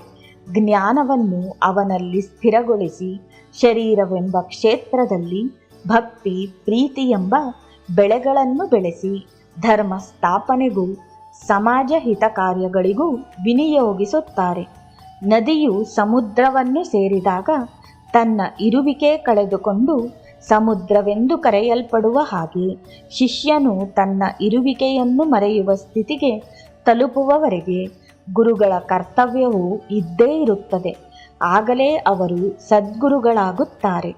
ಈ ಸ್ವಾಮಿಯೂ ಕೂಡ ಅಂತಹ ಸದ್ಗುರುವೇ. ಅದರಿಂದಲೇ ಅನೇಕ ಪ್ರದೇಶಗಳಿಂದ ಶ್ರೀಪಾದ ಸ್ವಾಮಿಯವರ ದರ್ಶನಕ್ಕೆ ಬಂದ ಆ ಪಂಡಿತರು ಆ ಸನ್ನಿಧಿಯನ್ನು ಅನುಭವಿಸಿ ಜ್ಞಾನಿಗಳಾಗಿದ್ದಾರೆ. ಆದುದರಿಂದ ಅವರು ಶ್ರೀಪಾದ ಸ್ವಾಮಿಗಳು ದೂರವಾಗುವುದನ್ನು ಸಹಿಸಲಾರದೆ ಸಂಕಟಪಡುತ್ತಾ ಬಂದು ಶ್ರೀಯವರನ್ನು ದರ್ಶಿಸಿ ಆನಂದವನ್ನು ಹೊಂದಿ ಹಿಂತಿರುಗಿ ಹೊರಡಲಾರದೆ ಹೊರಡುತ್ತಿದ್ದಾರೆ. ಇಂತಹ ದಿವ್ಯ ಮೂರ್ತಿಯು ನಮ್ಮ ಪ್ರದೇಶದಲ್ಲಿ ಸಂಚರಿಸುವುದು ನಾವು ನಮ್ಮ ಪ್ರದೇಶವೂ ಮಾಡಿಕೊಂಡಿರುವ ಪುಣ್ಯ ಫಲವಾಗಿದೆ. ಎಲ್ಲರೂ ಶ್ರೀಪಾದ ಸ್ವಾಮಿಯವರ ವಿಷಯದಲ್ಲಿ, ಅವರಿಗಾಗಿ ಬರುವ ಭಕ್ತರ ವಿಷಯದಲ್ಲಿಯೂ ಜಾಗರೂಕತೆಯಿಂದ ವ್ಯವಹರಿಸಿ. ಎಂತಹ ಅಪರಾಧಗಳನ್ನು ಮಾಡದಿರಿ, ನರಕವನ್ನು ಹೊಂದದಿರಿ ಎಂದು ಪ್ರಬೋಧಿಸಿದರು. ಎಲ್ಲರೂ ಆನಂದದಿಂದ ಆ ಗುರುದೇವರಿಗೆ ನಮಸ್ಕರಿಸಿದರು. ದಿಗಂಬರ ದಿಗಂಬರ, ಶ್ರೀಪಾದ ವಲ್ಲಭ ದಿಗಂಬರ ಎಂದು ಕೀರ್ತಿಸುತ್ತಿರುವ ಸಮಯದಲ್ಲಿ ಶ್ರೀಪಾದ ಸ್ವಾಮಿಯವರನ್ನು ಶ್ರೀ ಕ್ಷೇತ್ರ ಬದರೀನಾಥದಲ್ಲಿ ದರ್ಶಿಸಿ ಸೇವೆಯನ್ನು ಮಾಡಿದ ಶ್ರೀ ಸದಾನಂದ ಎಂಬ ಬ್ರಹ್ಮಚಾರಿಯೊಬ್ಬರು ದಕ್ಷಿಣ ದೇಶದ ಯಾತ್ರೆಗಳನ್ನು ಮಾಡುತ್ತಾ ತನ್ನ ಮಿತ್ರ ಬೃಂದದೊಂದಿಗೆ ಅಲ್ಲಿಗೆ ಸೇರಿದರು. ಆ ಬೃಂದವನ್ನು ನೋಡಿ ಆ ಗ್ರಾಮಸ್ಥರು ಎದ್ದು ನಿಂತು ನಮಸ್ಕರಿಸಿ ವಿನಯದಿಂದ ಕುಳಿತುಕೊಳ್ಳಲು ಆಸನಗಳನ್ನು ತೋರಿಸಿದರು. ಆ ಗ್ರಾಮದ ಹಿರಿಯರೊಬ್ಬರು, ಸ್ವಾಮಿ, ತಾವು ಯಾರು, ಎಲ್ಲಿಂದ ಬರುತ್ತಿರುವಿರಿ ಎಂದು ಕೇಳಿದರು. ಅದಕ್ಕೆ ಆ ಸದಾನಂದರು, ಮಹನೀಯರೇ, ನಾವು ಬದರಿ ಕ್ಷೇತ್ರವಾಸಿಗಳು. ದಕ್ಷಿಣ ದೇಶದ ಯಾತ್ರೆಗಳನ್ನು ಮಾಡುತ್ತಾ ಇಲ್ಲಿಗೆ ಬಂದು ಸೇರಿದ್ದೇವೆ. ನಾವು ಯಾತ್ರೆಯನ್ನು ಮಾಡುತ್ತಿರುವಾಗ ಶ್ರೀಪಾದ ಸ್ವಾಮಿಗಳು ಇಲ್ಲಿದ್ದಾರೆಂದು ತಿಳಿಯಿತು. ಶ್ರೀಪಾದರು ಬದರಿಯಲ್ಲಿದ್ದಾಗ ಅವರ ಸನ್ನಿಧಿಯಲ್ಲಿ ಇರುವ ಭಾಗ್ಯವು ಲಭಿಸಿತ್ತು. ಇವರಲ್ಲಿ ಅನೇಕರು ಸ್ವಾಮಿಗಳನ್ನು ಬಲ್ಲವರು. ಅವರು ಸಾಕ್ಷಾತ್ ಶ್ರೀ ದತ್ತದೇವರು ಎಂದು ನಮಗೆಷ್ಟೋ ಅನುಭವಗಳು ಉಂಟಾಗಿವೆ. ಆದುದರಿಂದಲೇ ಸ್ವಾಮಿಗಳನ್ನು ದರ್ಶಿಸಬೇಕೆಂದು ಇಲ್ಲಿಗೆ ಬಂದಿದ್ದೇವೆ. ದಯವಿಟ್ಟು ಸ್ವಾಮಿಯವರನ್ನು ತೋರಿಸಿರಿ ಎಂದು ಕೇಳಿದನು. ಗ್ರಾಮದ ಹಿರಿಯರೊಬ್ಬರು, ಹಾಗೆಯೇ ಆಗಲಿ, ತೋರಿಸುತ್ತೇವೆ ಎಂದು ಹೇಳಿದರು. ಅದು ಬೇಸಿಗೆ ಕಾಲ. ನದಿಯಲ್ಲಿ ನೀರು ಕಡಿಮೆ ಇರುವುದರಿಂದ ನಡೆದುಕೊಂಡೇ ನದಿಯನ್ನು ದಾಟಬಹುದು. ದಾರಿಯನ್ನು ತೋರಿಸುವವರಿಗಾಗಿ ಹೇಳಿ ಕಳುಹಿಸಿದರು. ಇಷ್ಟರಲ್ಲಿ ಅಲ್ಲಿದ್ದವರು ಶ್ರೀ ಸದಾನಂದ ಬ್ರಹ್ಮಚಾರಿಯನ್ನು, ಸ್ವಾಮಿ, ತಾವು ಶ್ರೀಪಾದ ಸ್ವಾಮಿಯವರನ್ನು ಅವರ ಸಾನ್ನಿಧ್ಯದಲ್ಲಿದ್ದು ಸೇವೆ ಮಾಡಿದೆವೆಂದು ಹೇಳಿದಿರಲ್ಲವೇ? ಸದ್ಗುರುವು ಎಲ್ಲಿ ಲಭಿಸುವನು? ಸದ್ಗುರುವನ್ನು ಗುರ್ತಿಸುವುದು ಹೇಗೆ? ಸದ್ಗುರುವಿನ ಸೇವೆಯನ್ನು ಮಾಡುವುದು ಹೇಗೆ? ನಮಗೆ ತಿಳಿಸಿರಿ ಎಂದು ಪ್ರಾರ್ಥಿಸಿದರು. ಸದಾನಂದ ಬ್ರಹ್ಮಚಾರಿಗಳು, ಗ್ರಾಮಸ್ಥರೇ, ಒಳ್ಳೆಯ ಪ್ರಶ್ನೆಗಳನ್ನು ಕೇಳಿರುವಿರಿ. ಸದ್ಗುರುವು ಎಲ್ಲಿ ಲಭಿಸುವನು ಎಂದರೆ ಒಂದು ಕಡೆ ಇರುವನು, ಒಂದು ಕಡೆ ಇರುವುದಿಲ್ಲ ಎಂದು ಹೇಳಲಾಗುವುದಿಲ್ಲ. ಗುರುವು ಸರ್ವಾಂತರ್ಯಾಮಿ, ಸರ್ವಶಕ್ತಿ ಸ್ವರೂಪನು. ಅವರೆಲ್ಲ ಕಡೆಯಲ್ಲಿಯೂ ಇದ್ದಾರೆ, ಎಲ್ಲದರಲ್ಲಿಯೂ ಇದ್ದಾರೆ. ಅವರು ತಮ್ಮನ್ನು ತಾವು ಯಾವತ್ತೂ ಅರ್ಪಿಸಿಕೊಂಡಿದ್ದಾರೆ. ಶಿಷ್ಯನು ಕೂಡ ಶ್ರದ್ಧೆಯಿಂದ, ಸಹನೆಯಿಂದ, ನಿರಂತರ ಅನ್ವೇಷಣೆಯಿಂದ, ಮನೋವಾಕ್ಕಾಯ ಕರ್ಮಗಳಿಂದ ತನ್ನನ್ನು ತಾನು ಗುರುವಿಗೆ ಅರ್ಪಿಸಿಕೊಂಡಾಗ ಶಿಷ್ಯನ ಸಾಧನೆ, ಪೂರ್ವ ಪುಣ್ಯ ಫಲಗಳು ಪರಿಪಕ್ವವಾದಾಗ ಗುರುಗಳು ಲಭಿಸುವರು. ಆರ್ಯರೇ, ಅವರನ್ನು ಗುರುತಿಸುವುದು ಹೇಗೆಂದರೆ, ಸಾಧಕನ ಸಾಧನೆಯಲ್ಲಿಯೂ ಇಹಪರ ಜೀವನದಲ್ಲಿಯೂ ಎಷ್ಟೋ ಆಲೋಚನೆಗಳಿಂದ ತುಂಬಿದ ಮನೋವೃತ್ತಿಯು ಯಾವ ಸತ್ಪುರುಷನ ಸಂದರ್ಶನದಿಂದ ಶಾಂತಿಯನ್ನು ಹೊಂದಿ ಚಿತ್ತವು ನಿರ್ಮಲವಾಗುವುದೋ, ವಿಷಯೇಚ್ಛೆಯು ದೂರವಾಗುವುದೋ, ಅಂತಃಶುದ್ಧಿ ಏರ್ಪಡುವುದೋ, ಪರಿಶುದ್ಧವಾದ ಶೀಲವು ರೂಢಿಯಾಗುವುದೋ, ಪರಮ ಸತ್ಯವಾದ ಈಶ್ವರ ತತ್ವವು ಗ್ರಾಹ್ಯವಾಗುವುದೋ ಅದನ್ನೇ ಗುರುಸ್ಥಾನವೆಂದು ಗ್ರಹಿಸಬೇಕು. ಅಲ್ಲಿಯೇ ಅವರ ಸನ್ನಿಧಿಯಲ್ಲಿಯೇ ಸಾಧಕನಿಗೆ ಮುಮುಕ್ಷತ್ವವು ಲಭಿಸುತ್ತದೆ. ಇಂತಹ ಸದ್ಗುರುವಿನ ಸೇವೆಯನ್ನು ಮಾಡುವುದು ಹೇಗೆಂದರೆ, ತತ್ವದರ್ಶಿಯೂ ಯೋಗಿಯೂ ಆದ ಗುರುವನ್ನು ಯಾರು ಶ್ರದ್ಧೆಯಿಂದಲೂ, ವಿನಯದಿಂದಲೂ, ತದೇಕ ನಿಷ್ಠೆಯಿಂದಲೂ, ಛಲದಿಂದಲೂ, ಏಕಾಗ್ರತೆಯಿಂದಲೂ, ಮನೋವಾಕ್ಕಾಯ ಕರ್ಮಗಳಿಂದಲೂ ಸೇವೆಯನ್ನು ಮಾಡುತ್ತಾ ಇಂದ್ರಿಯ ನಿಗ್ರಹವನ್ನು ಆಚರಿಸುವರೋ ಅವರಿಗೆ ಗುರುವನುಗ್ರಹವು ಪ್ರಾಪ್ತಿಸುತ್ತದೆ. ಶ್ರದ್ಧಾರಹಿತನಾಗಿ ಸಂಶಯ ಚಿತ್ತನಾಗಿ ಗುರುವನುಗ್ರಹವು ಉಂಟಾಗುವುದಿಲ್ಲ. ಅಷ್ಟೇ ಅಲ್ಲದೆ ಈರ್ಷೆ, ಅಸೂಯೆ, ದ್ವೇಷಗಳಿಂದ ಕೂಡಿದವರಿಗೆ ಗುರುದರ್ಶನವೇ ದುರ್ಲಭ. ದ್ವೇಷವೆಂದರೆ ದ್ವಿವಿಷ. ವಿಷವು ಭೌತಿಕ ಶರೀರವನ್ನು ಮಾತ್ರವೇ ನಷ್ಟಪಡಿಸುತ್ತದೆ. ದ್ವೇಷ ಎಂದರೆ ಎರಡರಷ್ಟು ವಿಷ. ಆದುದರಿಂದ ಅದು ಎರಡು ರೀತಿಯ ನಷ್ಟವನ್ನುಂಟು ಮಾಡುತ್ತದೆ. ಆಧ್ಯಾತ್ಮಿಕ ಜೀವನವನ್ನು ನಾಶಪಡಿಸಿ ಜೀವ ಶರೀರವನ್ನೂ ಸಾಯಿಸುತ್ತದೆ. ಆದುದರಿಂದ ಸಾಧಕನು ಇವುಗಳನ್ನು ದೂರವಿರಿಸಿ ಗುರುವನ್ನು ಸೇರಿ ಸಾಷ್ಟಾಂಗ ನಮಸ್ಕಾರವನ್ನು ಮಾಡಿ ಸೇವೆಯನ್ನು ಮಾಡಿ ಅವರ ಪ್ರಬೋಧೆಗಳನ್ನು ಮನನ ಮಾಡಿಕೊಂಡು ಸಾಧನೆಯನ್ನು ಮಾಡಿ ಮುಕ್ತನಾಗಬೇಕು. ಅಷ್ಟೇ ಅಲ್ಲದೆ ಅನ್ಯ ಭಕ್ತಿಯಿಂದ ಗುರು ಶುಶ್ರೂಷೆಯನ್ನೂ ಮಾಡಬೇಕು. ಸ್ವಾರ್ಥವನ್ನು ತ್ಯಜಿಸಬೇಕು. ಸುಖ ದುಃಖಗಳನ್ನು ಸಮಭಾವದಿಂದ ಸ್ವೀಕರಿಸುವುದನ್ನು ರೂಢಿಸಿಕೊಳ್ಳಬೇಕು. ಸರ್ವಭೂತಗಳ ಹಿತವನ್ನು ಬಯಸುತ್ತಾ ಸರ್ವಭೂತಹಿತನಾಗಬೇಕು. ಪವಿತ್ರ ಕಾರ್ಯಾಚರಣೆಯನ್ನು ಮಾಡಬೇಕು. ಪರಮ ಪವಿತ್ರತೆಯಿಂದೊಡಗೂಡಿ ಸಂಚರಿಸಬೇಕು. ಗುರುವೆಂಬ ಮಹಾತ್ಮನ ಪಾದ ಪದ್ಮಗಳನ್ನೇ ಆಶ್ರಯಿಸಬೇಕು. ನಾನು ನನ್ನದು ಎಂಬ ಭಾವವನ್ನು ತ್ಯಜಿಸಿ ಸರ್ವಸ್ವವನ್ನು ಗುರುವಿಗೆ ಸಮರ್ಪಿಸಿ ತ್ಯಾಗದಿಂದ, ಮೌನ ವ್ರತದಿಂದ, ಪರಮಗುರುವಿನ ಮೇಲೆ ನಂಬಿಕೆಯಿಂದ, ಸಹನೆಯಿಂದ ಆತನನ್ನು ಪೂಜಿಸಿ ಆತ್ಮಜ್ಞಾನವನ್ನು ಪಡೆಯಬೇಕು. ಹೀಗೆ ಆತ್ಮಜ್ಞಾನವನ್ನು ಹೊಂದಿದವನಿಗೆ ಅಸಾಧ್ಯವೆನ್ನುವುದು ಯಾವುದೂ ಇಲ್ಲ. ಅವರು ಮೃತ್ಯುವನ್ನು ಕೂಡ ಜಯಿಸಬಲ್ಲರು, ಮೋಕ್ಷವನ್ನು ಹೊಂದಬಲ್ಲರು. ಈ ವಿಧವಾಗಿ ಸೇವೆಯನ್ನು ಮಾಡಿದ ಎಷ್ಟೋ ಮಂದಿ ಮಹಾನುಭಾವರು ನಮಗೆ ಮಾರ್ಗದರ್ಶಕರಾಗಿದ್ದಾರೆ. ಅವರು ಅವತಾರ ಪುರುಷರಾದರೂ ಸಹ ಈ ಮಾರ್ಗವನ್ನೇ ಆಯ್ದುಕೊಂಡಿದ್ದಾರೆ. ವಸಿಷ್ಠರನ್ನು ಶ್ರೀರಾಮನು, ಸಾಂದೀಪನಿ ಮುನಿಯನ್ನು ಶ್ರೀಕೃಷ್ಣನು, ಆದಿಶಂಕರಾಚಾರ್ಯರನ್ನು ಪದ್ಮಪಾದನು, ಇನ್ನೂ ಅನೇಕರು ಗುರುಗಳಂತೆ ಸೇವೆಯನ್ನು ಮಾಡುವ ಮೂಲಕವೇ ಮಾರ್ಗದರ್ಶಕರಾಗಿದ್ದಾರೆ ಎಂದು ವಿವರಿಸಿದರು.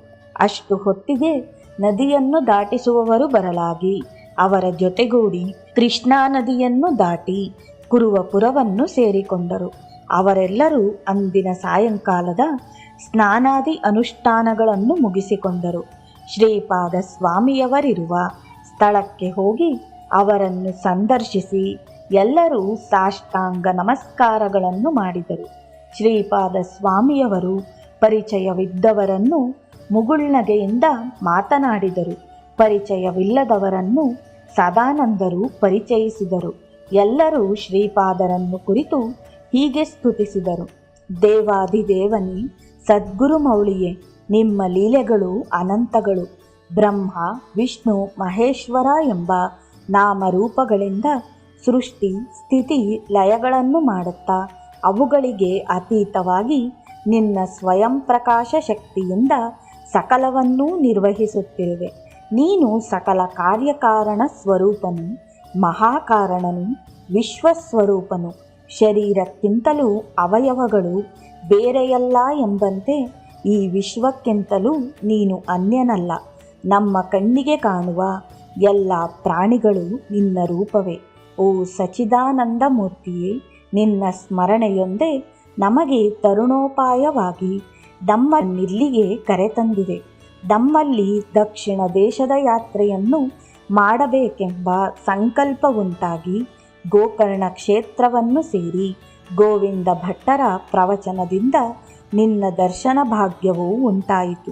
ನಿನ್ನನ್ನು ಸ್ಮರಿಸಿಕೊಳ್ಳುತ್ತಾ ದಾರಿಯುದ್ದಕ್ಕೂ ಯಾವ ತೊಂದರೆಯೂ, ಕಷ್ಟವೂ, ಆಯಾಸವೂ ಇಲ್ಲದೆ ಇಲ್ಲಿಗೆ ಸೇರಿಕೊಂಡೆವು.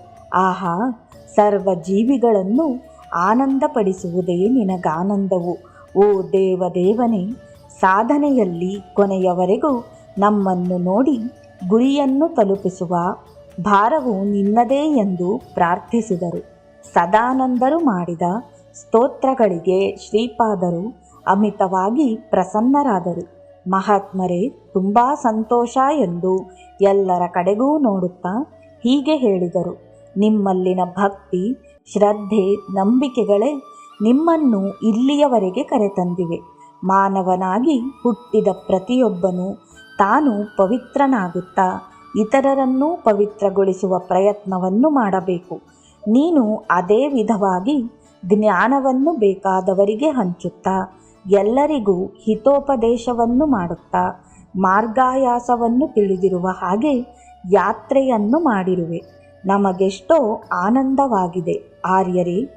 ಈ ಕ್ಷೇತ್ರದ ಮಹಿಮೆಯು ಅಪಾರವಾದುದು. ಇದು ಪುರಾಣ ಕಾಲದಿಂದಲೂ ಮಹರ್ಷಿಗಳ ತಪೋಭೂಮಿ.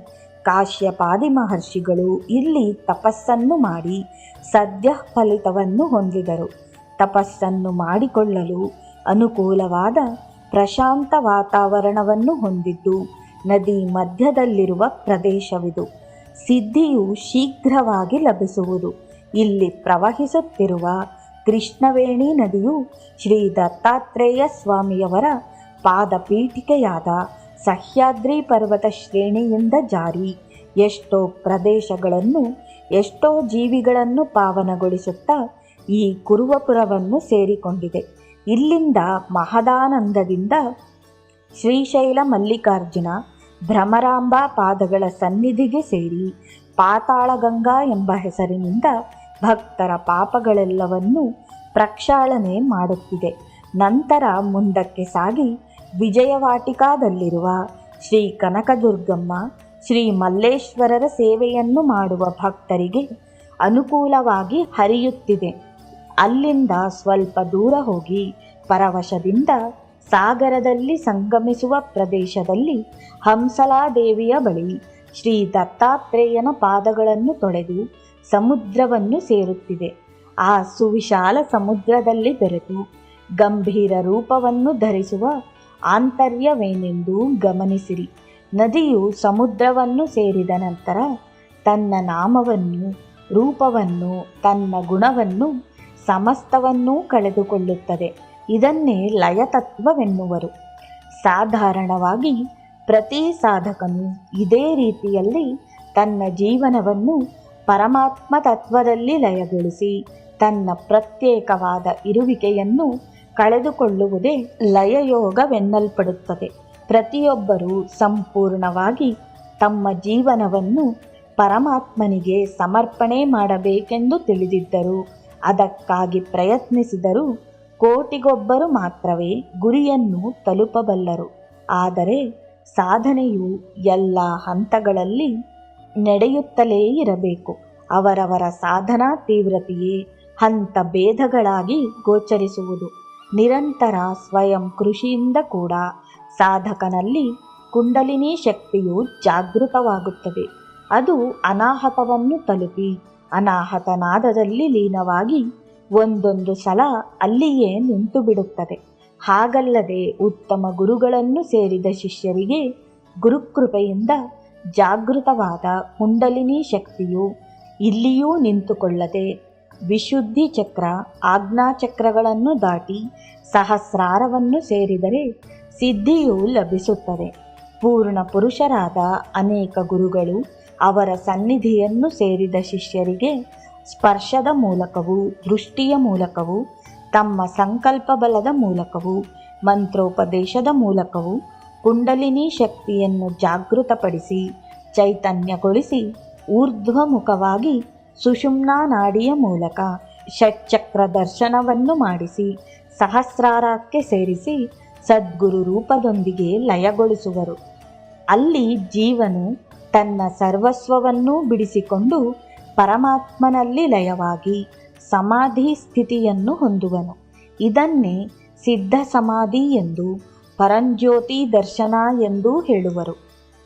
ದತ್ತ ಸಂಪ್ರದಾಯ ಶಿಷ್ಯರಿಗೆ ಅದೇ ಸಂಪ್ರದಾಯದ ಗುರುಗಳು ಯಾರಾದರೂ ಗತಜನ್ಮದಲ್ಲಿ ನಿಂತು ಹೋದ ಸಾಧನೆಯನ್ನು ಗುರುತುಪಡಿಸಿ ಅದನ್ನು ಕೊನೆಗಾಣಿಸಿಕೊಳ್ಳುವುದಕ್ಕೆ ಸಹಾಯವನ್ನು ಮಾಡುವರು. ಇದೇ ದತ್ತ ಸಂಪ್ರದಾಯದ ವಿಶಿಷ್ಟ್ಯತೆ. ಶಿಷ್ಯನ ಅರ್ಹತೆಯನ್ನನುಸರಿಸಿ ದತ್ತ ಸಂಪ್ರದಾಯದ ಗುರುಗಳು ಭ್ರಮರ ಕೀಟಕ ನ್ಯಾಯದಂತೆ ಶಿಷ್ಯರನ್ನು ಉದ್ಧರಿಸುವನು. ಈ ರೀತಿಯ ಸಾಧಕನಿಗೂ ಸಹ ಸಿದ್ಧ ಸಮಾಧಿಯು ಲಭಿಸಿ ಅಷ್ಟಸಿದ್ಧಿಗಳು ವಶವಾಗುತ್ತವೆ. ಆದರೆ ಗುರುಪ್ರಸಾದಿತವಾದ ಆ ಶಕ್ತಿಗಳನ್ನು ಗುರುವಾಜ್ಞೆಯಿಲ್ಲದೆ ಪ್ರದರ್ಶಿಸಿ ಕೀರ್ತಿಯನ್ನು ಗಳಿಸಬೇಕೆಂದು ಪ್ರಯತ್ನಿಸಬಾರದು. ಎಲ್ಲವನ್ನೂ ತನ್ನಲ್ಲಿಯೇ ಇಟ್ಟುಕೊಂಡರೆ ಅವನೇ ಪರಿಪೂರ್ಣನಾಗಿ ಕಲ್ಪವೃಕ್ಷದಂತೆ ಆರ್ತರಿಗೆ ಎಲ್ಲವನ್ನೂ ಕೊಡಬಲ್ಲ ಸಮರ್ಥನಾಗುವನು. ಸದ್ಗುರುವು ತನ್ನ ಬಳಿಗೆ ಬಂದವರೆಲ್ಲರಿಗೂ ಅಂತಹ ಸಿದ್ಧಿಯನ್ನು, ಸ್ಥಿತಿಯನ್ನು ಅನುಗ್ರಹಿಸುವ ಅವಕಾಶವಿಲ್ಲ. ಅರ್ಹತೆಗಳನ್ನೆಲ್ಲ ಪರೀಕ್ಷಿಸಿದ ನಂತರವೇ ಅನುಗ್ರಹಿಸುತ್ತಾರೆ. ಶಿಷ್ಯರನ್ನೇ ಅಲ್ಲದೆ ಈ ಸಮಸ್ತ ಚರಾಚರ ಜಗತ್ತನ್ನು ಸದ್ಗುರುವು ಅಪಾರವಾಗಿ ಪ್ರೀತಿಸುತ್ತಾನೆ. ಆದರೆ ಅವರ ಪ್ರೀತಿಯನ್ನು, ಪರೀಕ್ಷೆಯನ್ನು ಸಮೃದ್ಧಿಯಿಂದ ಸ್ವೀಕರಿಸುವ ಶಿಷ್ಯರೇ ಶಕ್ತಿಪಾತಕ್ಕೆ ಅರ್ಹರಾಗುತ್ತಾರೆ. ಹಾಗಲ್ಲದೆ ಅವರ ಚರ್ಯಗಳನ್ನು ವಿಕೃತವಾಗಿ ಅನ್ವಯಿಸಿಕೊಂಡು ಭೇದ ಬುದ್ಧಿಯಿಂದ ವ್ಯವಹರಿಸಿದರೆ ಸದ್ಗುರುವಿಗೆ ದೂರವಾಗಿ ಘೋರವಾಗಿ ಒದ್ದಾಡುತ್ತಾರೆ. ಗುರುವನ್ನು ದ್ವೇಷಿಸಿದವರು ಜನ್ಮ ಜನ್ಮಾಂತರಗಳವರೆಗೆ ಗುರು ಶಿಷ್ಯ ಸಂಪ್ರದಾಯಕ್ಕೆ ದೂರವಾಗುತ್ತಾರೆ. ಶಿಷ್ಯನು ಈ ವಿಷಯವನ್ನು ಗಮನದಲ್ಲಿಟ್ಟುಕೊಂಡು ಗುರು ಸನ್ನಿಧಿಯಲ್ಲಿ ಜಾಗರೂಕನಾಗಿ ಪ್ರವರ್ತಿಸಿ ಜನ್ಮವನ್ನು ಚರಿತಾರ್ಥಗೊಳಿಸಿಕೊಳ್ಳಬೇಕು ಎಂದು ಪ್ರಬೋಧಿಸಿದರು. ಸದಾನಂದ ಬ್ರಹ್ಮಚಾರಿಯು ಕೈಗಳನ್ನು ಜೋಡಿಸಿ, ಹೇ ಪ್ರಭು, ಸರ್ವಜ್ಞರಾದ ತಾವು ಪ್ರವಚಿಸಿದ ಗಂಭೀರ ನಿಗೂಢ ತತ್ವವು ತುಂಬ ವಿಲಕ್ಷಣವಾಗಿದೆ. ಶಿಷ್ಯನಿಗೆ ಇರಬೇಕಾದ ಭಕ್ತಿ, ಶ್ರದ್ಧೆ ಮತ್ತು ಗುರುವಿನಲ್ಲಿ ಸಹಜವಾಗಿರುವ ಶಿಷ್ಯ ವಾತ್ಸಲ್ಯ, ಜವಾಬ್ದಾರಿಯುತ ಪ್ರೀತಿಗಳನ್ನು ತಾವು ತುಂಬ ಮಧುರಾತಿ ಮಧುರವಾಗಿ ವಿವರಿಸಿರುವಿರಿ. ಓ ಯೋಗಿ ಚಂದ್ರನೇ, ತಮ್ಮ ಬೋಧೆಯಲ್ಲಿ ಭ್ರಮರ ಕೀಟಕ ನ್ಯಾಯದ ಮೂಲಕ ಶಿಷ್ಯರನ್ನು ಉದ್ಧರಿಸುವ ಗುರುಗಳಿದ್ದಾರೆಂದು ಹೇಳಿದಿರಿ. ಆ ವಿವರವನ್ನು ಸಂಪೂರ್ಣವಾಗಿ ತಿಳಿಸಲು ತಾವೇ ಸಮರ್ಥರು. ದಯವಿಟ್ಟು ಈ ಸಿದ್ಧಾಂತವನ್ನು ವಿವರಿಸಬೇಕೆಂದು ಬೇಡಿಕೊಳ್ಳುತ್ತಿದ್ದೇನೆ. ಯಾವ ವಿಷಯವನ್ನಾದರೂ ಚತುರತೆಯಿಂದ, ನಿಪುಣತೆಯಿಂದ ಬೋಧಿಸುವವರಿಂದ ಬೋಧಿಸಲ್ಪಟ್ಟರೆ ನಮ್ಮಂತಹ ಮಂದ ಬುದ್ಧಿಯವರ ತಲೆಗೆ ನಾಟಿಕೊಳ್ಳುತ್ತದೆ. ಆದುದರಿಂದ ನಮ್ಮೆಲ್ಲರ ಮೇಲೆ ತಮ್ಮ ಕೃಪಾದೃಷ್ಟಿಯನ್ನಿಟ್ಟು ಈ ವಿಷಯವನ್ನು ತಿಳಿಸಬೇಕು ಎಂದು ಪ್ರಾರ್ಥಿಸಿದನು. ಆಗ ಶ್ರೀಪಾದ ಸ್ವಾಮಿಯವರು ಮುಗುಳ್ನಗುತ್ತಾ, ಮಹಾನುಭಾವರೇ, ಈ ಪ್ರಪಂಚದಲ್ಲಿ ಭಗವಂತನ ಸೃಷ್ಟಿಯಲ್ಲಿಯೇ ಎಷ್ಟೋ ವಿಚಿತ್ರಗಳಿರುವವು. ಸರ್ವ ಜೀವರಾಶಿಗಳು ತಮ್ಮ ವಂಶಾಭಿವೃದ್ಧಿಗಾಗಿ ಸ್ತ್ರೀ ಪುರುಷ ಸಂಪರ್ಕದಿಂದ ಮರಿಗಳನ್ನು ಹಡೆಯುತ್ತವೆ. ಕೆಲವು ಜೀವಿಗಳು ಮೊಟ್ಟೆಯನ್ನಿಡುತ್ತವೆ. ಆ ಮೊಟ್ಟೆಯಿಂದ ಹೊರಬಂದ ಮರಿಗಳು ತನ್ನ ತಾಯಿಯನ್ನು ಹೋಲುತ್ತವೆ. ಇವೆಲ್ಲವುಗಳಿಗೂ ವಿರುದ್ಧವಾದ ಪದ್ಧತಿಯಲ್ಲಿ ತನ್ನ ವಂಶಾಭಿವೃದ್ಧಿಯನ್ನು ಮಾಡುವ ಶಕ್ತಿಯು ಒಂದು ಭ್ರಮರಕ್ಕೆ ಮಾತ್ರ ಇದೆ. ಭ್ರಮರವು ಸ್ತ್ರೀ ಪುರುಷ ಭೇದವಿಲ್ಲದೆ ಮಣ್ಣಿನಿಂದ ಗೂಡನ್ನು ಕಟ್ಟುತ್ತದೆ. ಯಾವುದೋ ಒಂದು ಜಾತಿಯ ಹುಳುವನ್ನು ತನ್ನ ಕಾಲಿನಿಂದ ಹಿಡಿದುಕೊಂಡು ಬಂದು ಮಣ್ಣಿನ ಗೂಡಿನಲ್ಲಿಡುತ್ತದೆ. ಆ ಗೂಡನ್ನು ಮುಚ್ಚಲು ಮಣ್ಣನ್ನು ತರುವುದಕ್ಕೆ ಹೋಗುವಾಗ ಆ ಹುಳುವು ಎಲ್ಲಿಗಾದರೂ ಹೋಗಬಹುದೆಂದು ಅದನ್ನು ತನ್ನ ಸೊಂಡಿಲಿನಿಂದ ಚುಚ್ಚಿ ಚುಚ್ಚಿ ಅಲುಗಾಡದ ಸ್ಥಿತಿಗೆ ತಂದುಬಿಡುತ್ತದೆ. ಆದರೆ ಅದನ್ನು ಸಾಯಲು ಬಿಡುವುದಿಲ್ಲ. ಆ ಸ್ಥಿತಿಯಲ್ಲಿ ಅದನ್ನು ಬಿಟ್ಟು ಹೋಗಿ ಮಣ್ಣನ್ನು ತಂದು ಗೂಡನ್ನು ಮುಚ್ಚುತ್ತದೆ. ನಂತರ ನಿರ್ದಿಷ್ಟವಾದ ಸಮಯದವರೆಗೂ ಆ ಗೂಡಿನ ಸುತ್ತ ಝೇಂಕಾರವನ್ನು ಮಾಡುತ್ತಾ ಸುತ್ತುತ್ತದೆ. ಆ ಗೂಡಿನಲ್ಲಿದ್ದ ಕೀಟಕವು ಏನಾಯಿತೋ, ಎಲ್ಲಿಗೆ ಹೋಯಿತೋ ಯಾರಿಗೂ ತಿಳಿಯದು. ಗೂಡಿನಲ್ಲಿರುವ ಕೀಟವು ಆ ದುಂಬಿಯ ಧ್ವನಿಯನ್ನು ಕೇಳುತ್ತಾ ಅದು ಯಾವಾಗ ಬರುವುದೋ, ಯಾವಾಗ ಚುಚ್ಚುವುದೋ ಎಂಬ ಭಯದಿಂದ ಆ ದುಂಬಿಯನ್ನೇ ಧ್ಯಾನಿಸುತ್ತಿರುತ್ತದೆ. ಆ ನಿರಂತರ ಧ್ಯಾನದಿಂದ ತಾನೇ ದುಂಬಿಯಾಗಿ ಮಾರ್ಪಡುತ್ತದೆ. ಈ ಕೀಟಕಕ್ಕೆ ಭ್ರಮರದ ರೂಪ, ಅದರಂತೆ ಝೇಂಕರಿಸುವ ಶಕ್ತಿ ಮೊದಲಾದ ಗುಣಗಳು ಸಂಕ್ರಮಿಸುತ್ತದೆ. ಪುನಃ ತನ್ನ ವಂಶಾಭಿವೃದ್ಧಿಗಾಗಿ ಈ ಪದ್ಧತಿಯನ್ನೇ ಬಳಸುವ ಗುಣವೂ ಕೂಡ ಪ್ರಾಪ್ತಿಸುತ್ತದೆ. ಇದು ಎಲ್ಲರ ಮನೆಯಲ್ಲಿಯೂ ಕಣ್ಣಿಗೆ ಕಾಣಿಸುವ ಸೃಷ್ಟಿ ವೈಚಿತ್ರ್ಯ. ಆದುದರಿಂದಲೇ ಈ ಉದಾಹರಣೆಯನ್ನು ಕೊಡುವುದು ರೂಢಿ. ಇದೇ ರೀತಿ ಸದ್ಗುರುವು ತನ್ನ ಸಂಪ್ರದಾಯವನ್ನು ಮುಂದುವರಿಸಲು ತಾನು ವಿವಾಹವಾಗಿ ಮಕ್ಕಳನ್ನು ಹೊಂದುವುದಿಲ್ಲ. ಜಾತಿ, ಕುಲ, ವಯಸ್ಸು, ಲಿಂಗ ಭೇದಗಳನ್ನು ನೋಡದೆ ಯಾವ ಶಿಷ್ಯನನ್ನಾದರೂ ಅವನ ಸ್ಥೂಲ ಸೂಕ್ಷ್ಮಾದಿ ದೇಹ ಸಂಬಂಧದಿಂದ ಬಿಡಿಸಿ ತನ್ನ ಕರುಣೆಯಿಂದ ಅವನು ಜೀವಿಸಿರುವಾಗಲೇ ಜೀವಭಾವವನ್ನು ತೊಲಗಿಸಿ ಬ್ರಹ್ಮಭಾವವನ್ನು ಹೊಂದುವಂತೆ ಅವನನ್ನು ಸಿದ್ಧಗೊಳಿಸುವನು. ಭ್ರಮರವು ತಾನಾಗಿ ಹೋಗಿ ಕೀಟಕವನ್ನು ತರುತ್ತದೆ. ಆದರೆ ಸದ್ಗುರುವು ತನ್ನ ಸಂಕಲ್ಪ ಬಲದಿಂದಲೇ ಶಿಷ್ಯನನ್ನು ತನ್ನ ಬಳಿಗೆ ಆಕರ್ಷಿಸಿಕೊಳ್ಳುವನು. ಶಿಷ್ಯನು ತನು, ಮನ, ಧನ, ಪ್ರಾಣಗಳನ್ನು ಸಮರ್ಪಿಸಲು ಸಂಸಿದ್ಧನಾಗಿರುವುದೇ ನಿಜವಾದ ಅರ್ಹತೆ. ತತ್ವಮಸಿ ಎಂಬ ವಿಷಯ ವಿವರಣೆಯನ್ನು ಗುರುವು ಅನುಭವಪೂರ್ವಕವಾಗಿ ಶಿಷ್ಯನಿಗೆ ಪ್ರಸಾದಿಸಿ ಉದ್ಧರಿಸುವನು. ಅಂದರೆ ಅವನನ್ನು ಆ ಕ್ಷಣದಿಂದಲೇ ಸಂಸಾರ ಸಮುದ್ರದಿಂದ ದಡವನ್ನು ಸೇರಿಸುವನು. ಆಮೇಲೆ ಮಹದಾನಂದವನ್ನೇ ಅನುಭವಿಸುವನು. ಅಂತಹ ಗುರುವು ಬ್ರಹ್ಮ, ವಿಷ್ಣು, ಮಹೇಶ್ವರರನ್ನೂ ಮೀರಿದ ಸಾಕ್ಷಾತ್ ಪರಬ್ರಹ್ಮನಾಗಿದ್ದಾನೆ. ತನಗೆ ಕರ್ತ, ಭರ್ತ, ಹರ್ತ ಎಲ್ಲವೂ ಗುರುವೇ ಎಂಬ ನಂಬಿಕೆಯೇ ಶಿಷ್ಯನಿಗೆ ಶ್ರೀರಾಮರಕ್ಷೆ. ಗುರುವೇ ಪರಮಗತಿ. ಅಂತಹ ಗುರುವನ್ನು ಹೊಂದಿದವನು ನಿರಂತರವಾಗಿ ಗುರು ಸೇವೆಯನ್ನು ಮಾಡಬೇಕೇ ಹೊರತು ಬೇರೆ ಪೂಜೆಗಳನ್ನು ಮಾಡುವ ಅಗತ್ಯವಿಲ್ಲ. ಏಕೆಂದರೆ ಸಕಲ ದೇವತೆಗಳ ಸಮಷ್ಟಿ ರೂಪವೇ ಸದ್ಗುರುವು.